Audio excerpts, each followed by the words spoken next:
Boa noite a todos e todas que estão aqui assistindo essa live. Hoje iremos conversar sobre casamento de primos.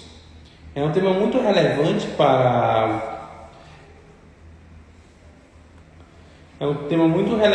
para casais, em especial casais de primos, que tem muitas dúvidas relativas a isso.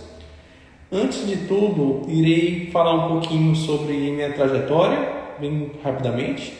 Eu, Caio, sou médico geneticista, formado pela Universidade Estadual de Campinas, Unicamp.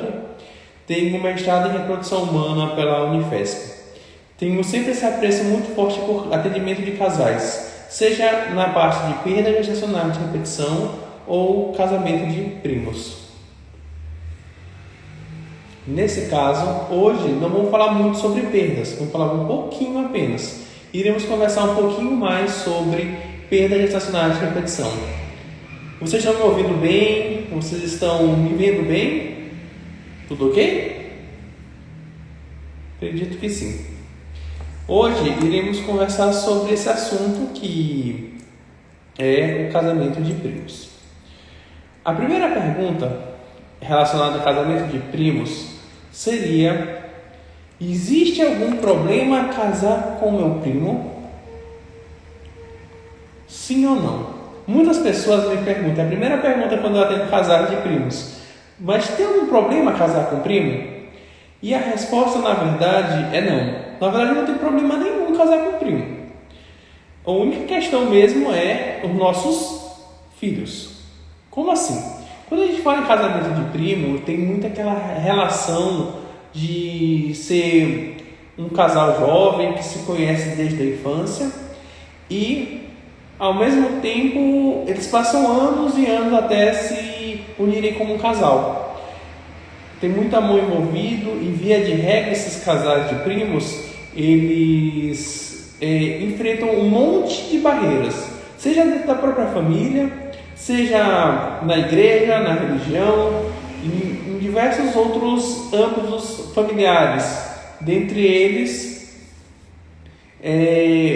grupamento de amigos que ficam com essa questão: não, tem sim problema casar com primo, ou vai acontecer alguma coisa ruim com vocês caso vocês casem com primos. A gente tem que lembrar algumas situações. A primeira situação é, por exemplo, a própria realeza, a família real. Durante anos houve casamentos e casamentos entre pessoas consanguíneas, entre primos. Claro que houve alguns problemas, principalmente com os filhos, que eu vou falar mais tarde, mas aqui o que eu gostaria de falar mais é do ponto de vista jurídico. Do ponto de vista jurídico, primos em primeiro grau, até primos em primeiro grau, primos em segundo grau, não tem nenhum empecilho jurídico de casamento. Eu já atendi alguns casos de tia-sobrinho e tio-sobrinha, onde houve necessidade de um laudo de um médico geneticista atestando que não há nenhum problema em ter esse casamento desses familiares. Por quê? Porque tem um monte de outras questões envolvidas, principalmente questão de herança, questão relativa a malformação congênita propriamente dita, que a gente vai falar mais tarde.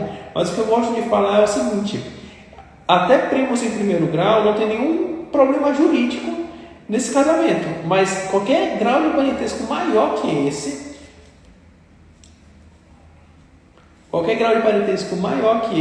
o que acontece? O juiz, às vezes, pode solicitar uma avaliação do médico geneticista, um laudo de 1 ou até mesmo 2, como já aconteceu, dizendo que não há nenhuma contraindicação ao casamento civil. Eu gosto sempre de falar sobre casamento de primos porque existem alguns isolados genéticos. O que é um isolado genético? No Brasil, a gente tem 3 grandes isolados genéticos. O primeiro é o Nordeste. O Nordeste, principalmente, é a região mais interiorana do Nordeste, tem maior taxa de consanguinidade, ou seja, de casamentos entre primos e pessoas com algum grau de parentesco. A gente fala que no Nordeste é em torno de 40%, em torno de 40% a chance a taxa de casamento entre primos no Nordeste. Outros dois grandes concentrados genéticos, isolados genéticos, é o norte do Paraná e o sul de Minas. São duas outras regiões que há realmente maior taxa de casamento entre primos. A gente chama de isolado genético porque naquelas populações realmente existe uma cultura maior de casamento entre pessoas da mesma família. Isso é muito interessante, principalmente no Nordeste, é muito forte.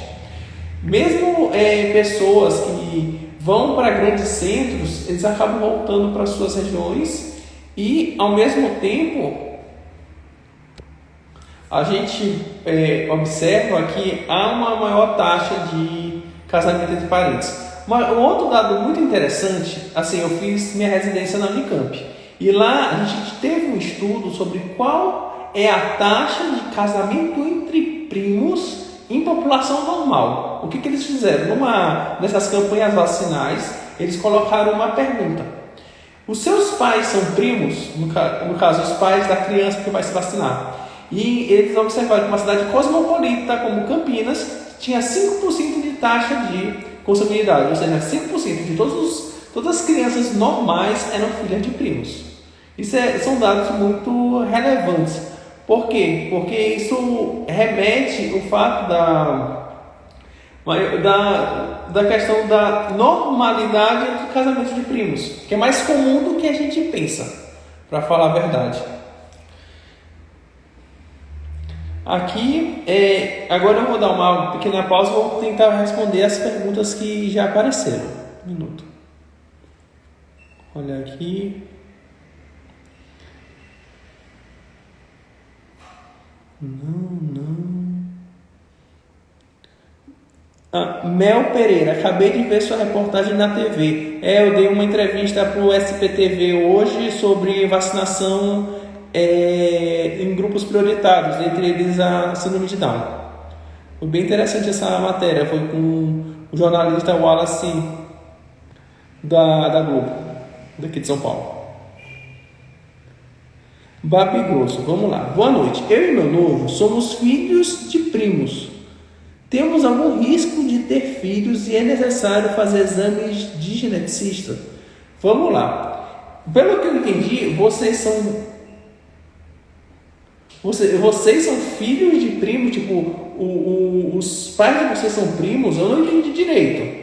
Mas eu estou tentando entender que você e o seu noivo, Babi, são parentes de alguma forma. Toda vez que a gente tem um casamento entre casais que existe um grau de parentesco, é muito, mas muito importante a realização do aconselhamento genético e, consequentemente,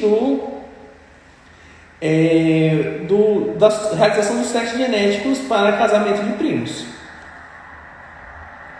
Se você puder falar aqui mais embaixo, que eu realmente não entendi quando você fala somos filhos de primos. Mas tudo bem. Thaís, vamos lá. Oi, doutor. Minha mãe e meu pai são primos em primeiro grau. Corro risco dos meus filhos por conta disso? A questão não seria os seus filhos, mas nos casos os seus irmãos. O maior problema no casamento de primos são os filhos desse primo, não os netos. No caso aqui seria o neto dos seus pais. Então não teria tanto problema. Teria maior problema para você e para os seus familiares. Quer dizer, os seus irmãos. Charles, sou casado com minha prima. Nossos pais são irmãos. Quais cuidados e exames devemos tomar? Daqui a pouquinho, só segura essa pergunta, tá, Charles? Eu vou já começar a fazer perguntas vou falar um pouco sobre os exames que a gente faz para casamento de primos. Mas sim, você realmente precisa de um médico geneticista antes de começar a tentar engravidar. E falando nisso, vamos para a nossa próxima parte da nossa live.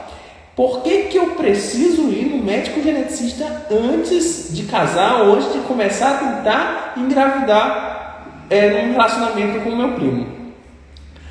Essa é uma pergunta muito importante, porque eu gosto sempre de falar, informação é o melhor caminho para qualquer coisa, é o melhor caminho para poder tomar as melhores decisões. Como eu falei, não existe nenhum problema em casar com um primo, mas existe o problema de eu ter um filho com um tipo de problema, mas é um tipo de problema meio que específico, um grupamento de doenças Eu vou só citar elas, porque isso aqui é uma consulta mesmo, que a gente tem que parar para explicar como as doenças genéticas são transmitidas numa família, que são as doenças autossômicas recessivas. Guardem esse nome, doença autossômica recessiva. São as doenças que acometem um pouco mais ou mais frequentemente os casais de primos, os filhos de casais de primos. O melhor exemplo são as doenças do teste do pezinho. O teste do pezinho hoje são compostos de 6 doenças. Dessas 6, 5 elas regem ou elas fazem sentido quando a gente fala em casamento de primos. 5, dentre elas a fenilcetonúria, a hiperplasia renal congênita, a fibrose cística, a deficiência de biotinidase e também as doenças de hemoglobina. 5 são doenças relacionadas a casamento de primo no teste do pezinho. Uma que é hipotireoidismo? Não. O que eu gosto de falar é o seguinte: o médico geneticista, durante a avaliação do casal de primos, ele vai sempre começar fazendo a avaliação da família. Será que já existe uma doença genética naquela família? Sim ou não? E depois disso, a gente vai começar a pensar quais são as possíveis doenças que poderiam acometer aquele casal. E a gente entra tecnicamente nos exames. Como eu falei, a consulta do médico geneticista é imprescindível porque a gente consegue prevenir uma formação congênita, que é o maior objetivo do médico geneticista. Porque, uma vez que antes de engravidar eu já sei essas informações, eu tenho vários caminhos para serem seguidos. E que exames são esses? Existem os exames mais básicos. O primeiro, claro, é o exame do cariótipo. Esse é para qualquer casal que quer engravidar. O exame do cariótipo, ele é um exame que ele olha o nosso material de um modo mais superficial, como se fosse um avião de uma cidade. Eu sei como o nosso material genético está lá, eu só não sei a cor da janela, a cor do prédio, mas eu sei muitas informações sobre o nosso material genético. Isso é muito importante. E ali, sabendo dessa informação, eu já consigo predizer alguns problemas. O exame do cariótipo é imprescindível para qualquer casal que quer tentar engravidar, incluindo casais de primos. O segundo exame que eu sempre indico é a eletroforese de hemoglobina. O que é a eletroforese de hemoglobina? A eletroforese de hemoglobina é um exame que olha as hemoglobinopatias, doenças relacionadas à hemoglobina. E o que acontece nesses casos? Você lembra que eu falei? Teste do pezinho, uma das doença de hemoglobina. Eletroforese de hemoglobina, eu já digo se você tem ou não, por exemplo, traço falciforme, traço talassêmico, e a partir daí eu já posso lhe oferecer um risco para saber se você teria ou não algum tipo de problema, que é a doença de hemoglobina. E, por fim, existem os exames de última geração em genética, que são os painéis genéticos de doenças recessivas, ou, como muitos laboratórios chamam, teste genético de compatibilidade de casais. Esse exame é um exame genético que ele não é para todo mundo, via de regra a gente não orienta todo casal a realizar ele, mas é imprescindível para um casal de primos. Ele avalia, ele seria o mais próximo do mapeamento genético completo de um indivíduo, onde a gente vai mapear o casal e a gente vai comparar se, como eu falei, existem doenças recessivas onde poderia ocorrer o risco de acometer aquele casal. E, infelizmente, esse tipo de exame ele é restrito no âmbito de doença privada, mas ele não está disponível na saúde suplementar e ele também não tem um custo muito barato. Via de regra, quando a gente está atendendo pacientes pacientes de convênio, por exemplo, eles não fazem esse tipo de exame por conta principalmente de custo. Porque realmente esses tipos de exame genético mais sofisticados são muito mais caros. Até aqui, tudo bem? Eu vou dar uma pausa novamente para responder algumas perguntas. Charles, eu perguntei. Sabrina, doutor, engravidei em uma única tentativa. Sou casada com meu primo. Nossos pais são irmãos. Existe vários casos de primos casados na família. Não temos caso de deficiência intelectual. Sofreu um aborto retido de 4 semanas. Pode ser devido à questão genética? Aí eu vou voltar. Eu acho, Sabrina, que você deve ter visto a outra live sobre perdas gestacionais. Casamento de primo não aumenta o risco de uma perda gestacional, tá? Casamento de primo, a gente pensa em outros grupamentos de doenças genéticas. Não tanto perda gestacional. Mas pode acontecer? Pode, como qualquer outro casal. A perda gestacional, ela pode acontecer em qualquer idade, ela pode acontecer com qualquer casal, seja consanguíneo ou não, e principalmente relacionado àquelas outras causas, alteração de cariótipo, trombofilia, alteração de tireoide, alterações anatômicas, que está mais voltado para perdas, não para consanguinidade. Consanguinidade, ela está mais relacionado com eu ter um filho com problema do que perda gestacional. Por quê? O que acontece? Na consanguinidade, via de regra, a criança nasce. Não tem perda. A criança nasce, só que ela pode nascer com algum problema genético. Muitas vezes não acontece nada, como muitos casamentos de primos. A criança nasce, é perfeita, mas tem alguns casais de primos que têm filhos com atraso de desenvolvimento, deficiência intelectual, autismo e outras múltiplas síndromes que acometem casamento de primos. Mas a gente tem que sempre lembrar, realmente a gente vê como duas coisas separadas, o fato de você ser casado com seu primo e o fato de você ter a perda gestacional precoce. Ainda falando um pouco sobre esses tipos de exames, tudo aqui são exames de sangue. Tudo aqui são exames que podem ser feitos, como eu falei, pré-concepcional, antes da gravidez. Por que eu estou falando disso? Quando a gente fala em exames pré-concepcionais, você vai num ginecologista ou neurologista, o marido, vai ser pedido o quê? Vai ser pedido principalmente os exames relacionados à sorologia, que é HIV, sífilis, hepatite, citomegalovírus, toxoplasmose, via de regra são sorologias que são solicitadas e hormonais e às vezes espermograma para o marido. Quando a gente fala que na genética em si, a gente não vai focar tanto nas sorologias, a gente vai focar principalmente em, como eu falei, prevenção de uma formação congênita. Quando eu falo uma formação congênita, eu falo em síndrome de um modo geral. E essas síndromes, o que acontece?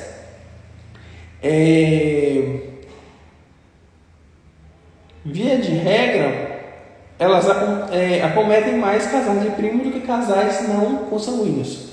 Que isso é uma estatística que se tem, apesar daquele valor de 5% lá de Campinas, que eu falei mais cedo. Deixa eu responder aqui. Yuna Rabeiro.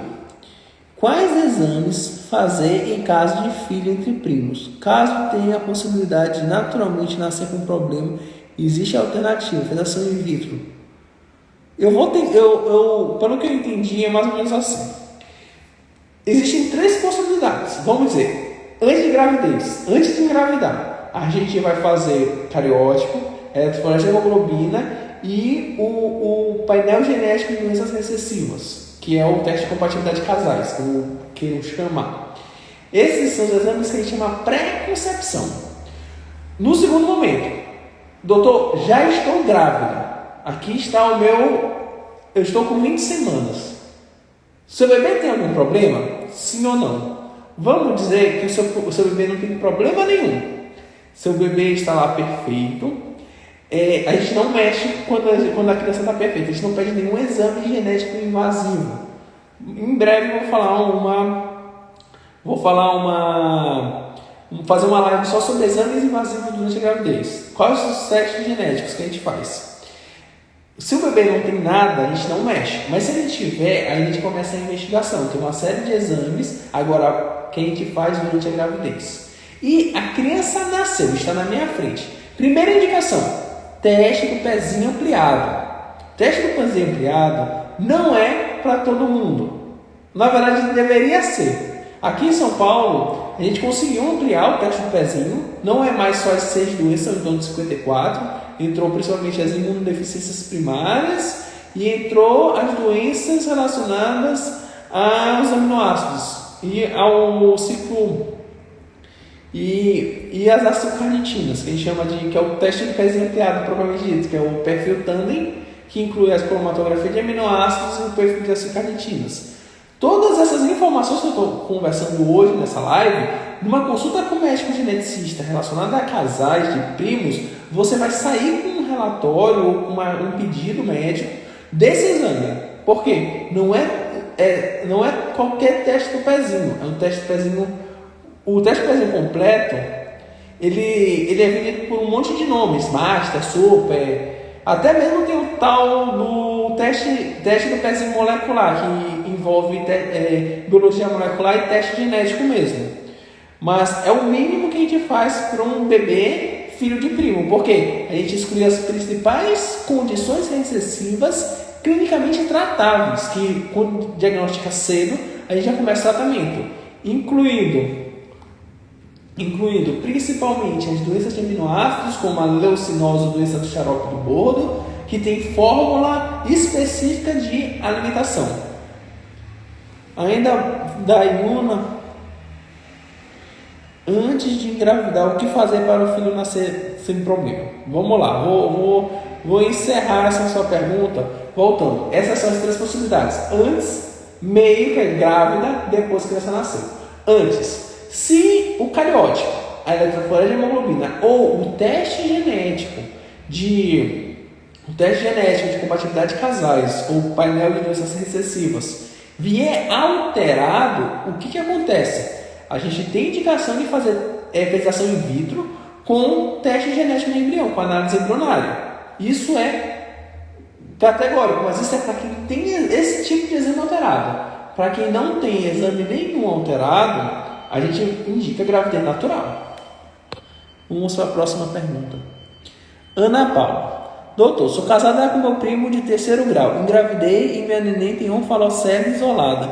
Ela faleceu com 10 dias. Quero muito engravidar novamente. Quais exames devo fazer? Inicialmente, fazer os mesmos exames que eu falei para todo casal que quer engravidar. Só que a gente tem 2 detalhes.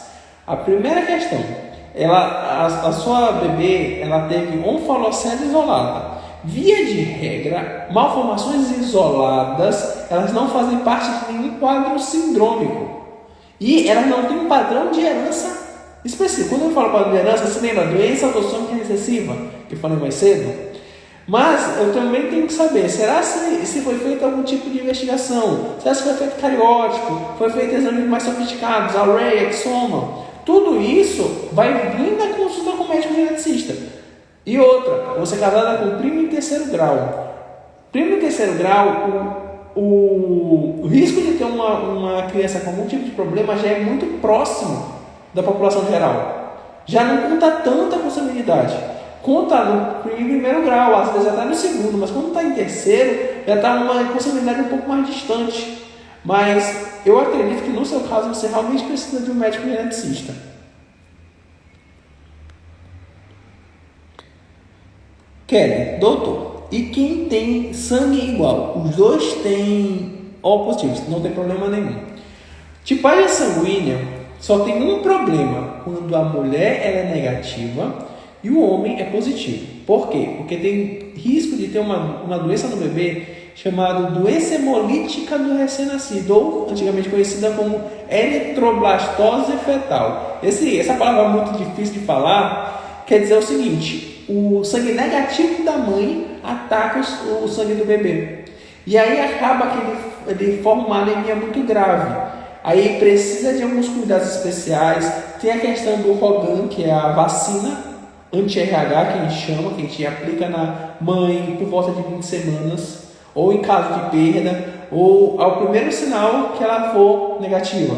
Isso é muito importante, porque é a única situação onde o teste genético, a tipagem sanguínea realmente tem alguma validade, tem algum significado. Fora isso, não aumenta o risco de uma formação congênita, não aumenta o risco do bebê nascer com algum problema, não é por tipagem sanguínea.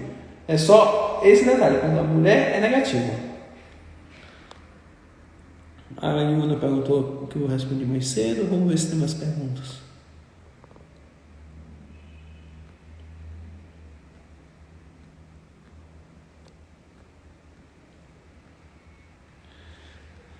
Ótima pergunta, Kelly. E de primeiro grau, qual é a porcentagem?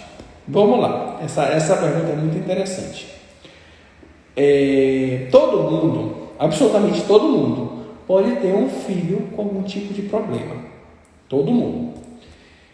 3 a 5% é o risco de uma pessoa ter um filho com algum problema, um casal ter um filho com qualquer tipo de problema, seja ele genético ou não, ou uma formação isolada, ou fenda palatina, 3 a 5%. Um casamento de primos em primeiro grau é em torno de 6% o risco de nascer com algum tipo de problema. Vê que é o dobro de 3%? Claro, ainda tem 94% de não acontecer nada. Mas vocês têm sempre que lembrar, seria 6% é o dobro de 3%. Por isso o risco é maior, por isso que a gente insiste tanto, não, procure um médico geneticista. Mas quando eu falei em grau de consanguinidade, tipo tia sobrinho e tio sobrinha, esse risco é maior que 6%. No máximo, irmão com irmã. É quase 50% a chance de nascer um filho com problema.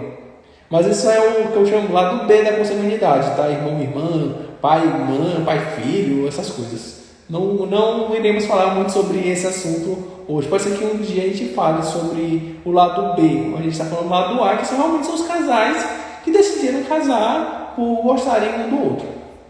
Mas é mais ou menos isso. Primo em segundo grau, o risco já baixa para em torno de 3 a 6%. Já está mais próximo do normal, de todo mundo. E já terceiro grau está realmente dentro da faixa de normalidade, da população geral. A partir daí que a gente fala, qual é o meu risco? Doutor, mas qual é o meu risco de ter um filho com algum tipo de problema? Aí a gente fala, olha, o risco empírico é esse. Mas o risco real é só fazendo aqueles exames. E mesmo assim, com o exame,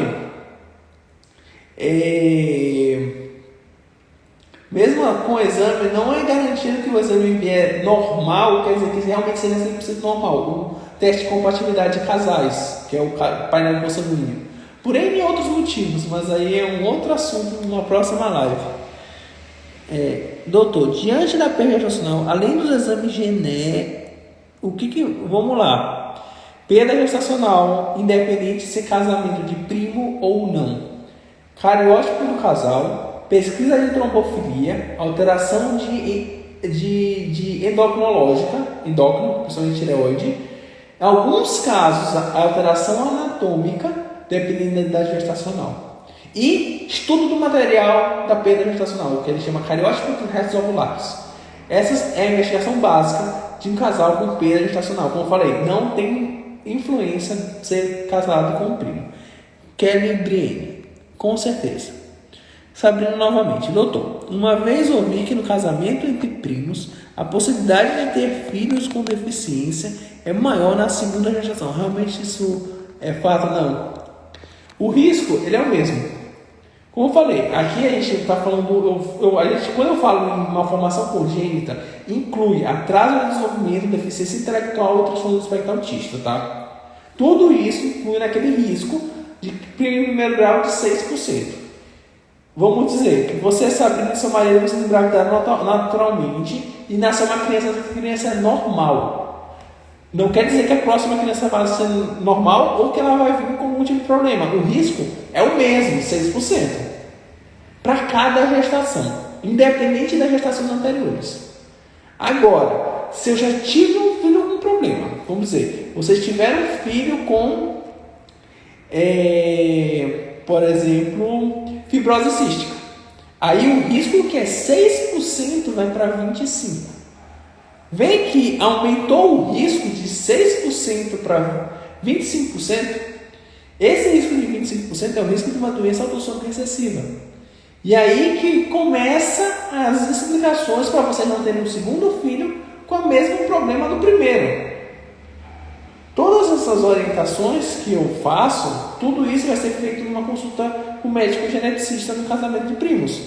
Por quê? Porque o objetivo nosso é exatamente essa. Vocês terem um bebê, mas não é um bebê de qualquer jeito, é o mais saudável possível e principalmente relacionado com uma criança saudável, que é o nosso principal objetivo.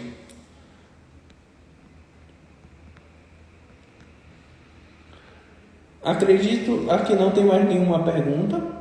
Se vocês ainda fazerem mais alguma pergunta, podem fazer, que eu vou fazer aqui algumas finalizações relacionadas a casamento de primos.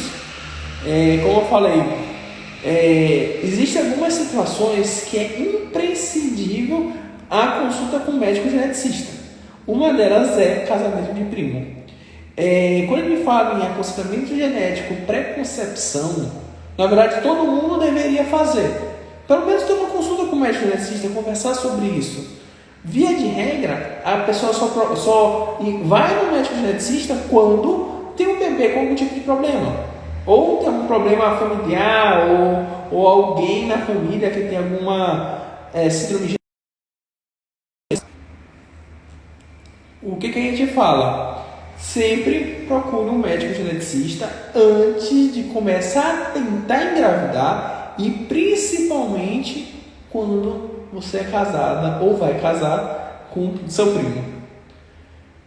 Acredito que não tem mais nenhuma pergunta.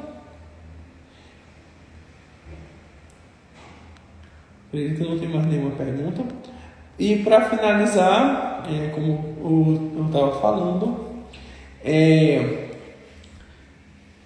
os exames sozinhos, eles não resolvem o problema.